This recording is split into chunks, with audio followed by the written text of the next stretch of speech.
Olá, tudo bem? Seja bem-vindo à nossa jornada devocional no livro de Marcos. Meu nome é Alex, sou pastor da igreja CCM e hoje é dia de ler Marcos, capítulo de número 7. São 37 versículos, eu acredito que é uma leitura que será muito abençoadora para a sua vida e para a sua família. Lembre-se, ore pedindo para que Deus fale com você, leia o capítulo cuidadosamente, sabe, observando o que é necessário ser observado, sem pressa, retire uma aplicação e ao final faça uma oração agradecendo a Deus por tudo aquilo que o Senhor tem te ensinado através da palavra. Que essa palavra possa produzir em nós as transformações necessárias no nosso dia a dia para que a gente pareça cada vez mais com Jesus. Capítulo 7 do livro de Marcos é uma narrativa que já começa com mais um embate entre os fariseus e os escribas com Jesus e os seus discípulos. Então, de um lado, a gente tem os fariseus e os escribas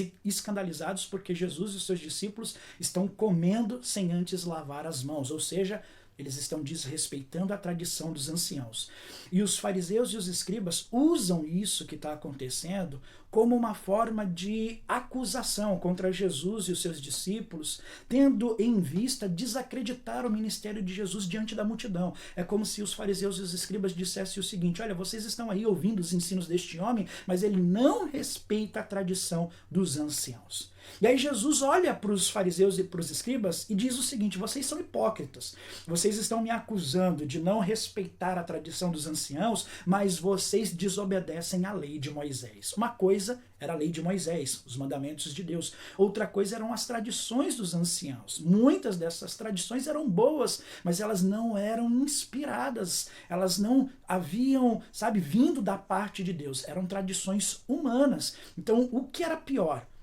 Deixar de respeitar uma tradição humana ou deixar de obedecer ao mandamento de Deus? Os fariseus e os escribas acusam Jesus e os seus discípulos de desrespeitarem as tradições dos anciãos. Jesus chama eles de hipócritas, porque eles estão desobedecendo a lei de Moisés. E no que eles estão desobedecendo a lei de Moisés, eles não estão honrando os seus pais e as suas mães. Um dos principais mandamentos, um mandamento com promessa, eles estão deixando de honrar e Jesus bate firme em cima deles com relação a isso. Eles não davam cuidado, não assistiam os pais como deveriam assistir e ainda usavam como desculpa para isso o fato de dedicarem aquilo que deveriam dedicar aos pais ao Senhor. Jesus faz uma denúncia e os chama de hipócritas. A partir dessa discussão sobre o que é puro e o que é impuro, Jesus olha para aquela multidão que está presente e diz para aquela multidão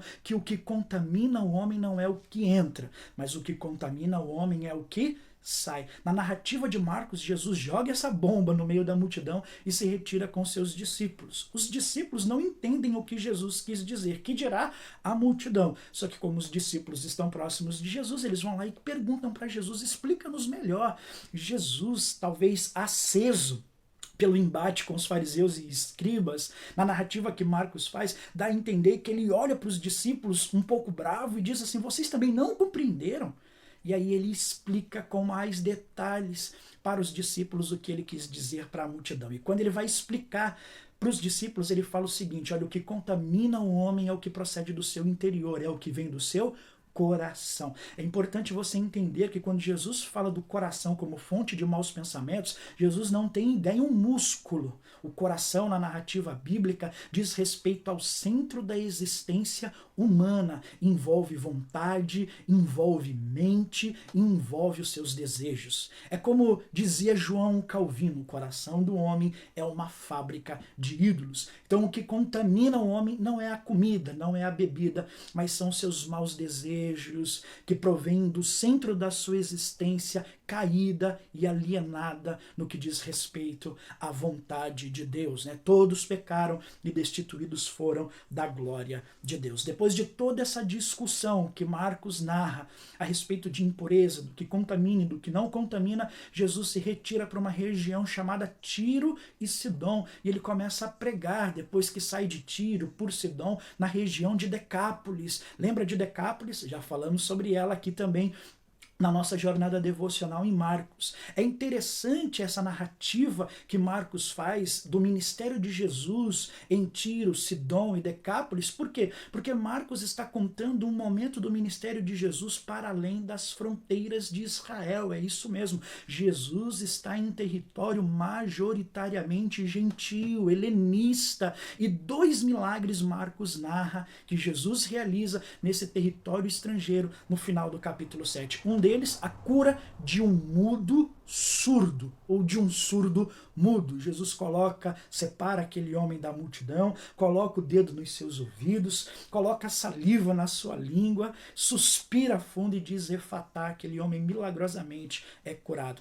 Não tente entender o porquê da saliva, o porquê de colocar o dedo nos ouvidos, não tente replicar isso no seu dia a dia. A ideia de Marcos é narrar a soberania de Jesus, é ele quem dá para o homem, a mulher que o está ouvindo, a capacidade de ver, de compreender e de falar a respeito das coisas do reino de Deus. Mas, pastor, falou do surdo, mudo, mas passou pelo milagre da filha da mulher cananeia. Eu quis deixar para o final, porque para mim, no Novo Testamento, assim, é um dos encontros mais emblemáticos que eu encontro no Novo Testamento.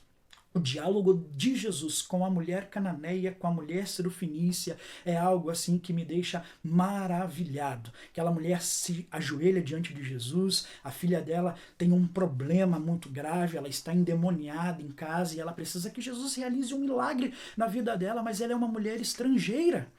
Jesus está em terras estrangeiras, então ela pensa, Jesus está aqui também para realizar milagres nas nossas vidas, para proclamar o reino de Deus aqui entre nós. Só que Jesus fala para ela, olha, eu vim senão para as ovelhas perdidas da casa de Israel, não posso pegar o pão dos filhos e dá-lo aos cachorrinhos. É como se Jesus estivesse dizendo para aquela mulher o seguinte, olha, eu estou em terra estrangeira, mas o meu objetivo aqui é pregar para os judeus que vieram morar aqui por conta das dificuldades que há na Judéia e em toda Jerusalém. Mas aquela mulher insiste. Ela reconhece que a mensagem de Jesus é o pão, ela reconhece que Israel, que os judeus são os filhos e que ela, uma mulher gentia, faz parte de um povo que na comparação ou na ilustração de Jesus, sim, eles são os cachorrinhos. Aquela mulher tem a humildade de reconhecer a sua posição e isso chama a atenção de Jesus ao ponto de Jesus falar para ela, pode ir para sua casa, a sua filha está melhor. Quando ela chega em casa, aquilo de fato aconteceu. Sua filha estava liberta daquele mal. O que me chama a atenção nessa história é a perseverança daquela mulher, é a humildade daquela mulher e mais do que isso, o poder de Jesus. Jesus realizou um milagre ali de onde ele estava, ele ordena que aquele espírito maligno que estava possuindo a vida daquela menina lá na casa dela se retirasse. Eu sei que a mulher é fantástica, eu sei que os personagens aí chamam muita atenção, mas não tire os olhos de Jesus. Ele é o personagem principal. Na narrativa de Marcos, é ele quem deve se destacar. É o poder dele operando nas nossas limitações e fraquezas que sinalizam, cada capítulo que passa, que ele, sim, é o Filho de Deus. Que Deus abençoe a sua leitura, que Deus abençoe o seu dia, que Deus abençoe a sua família. Nos vemos amanhã, Marcos capítulo 8. Um grande abraço.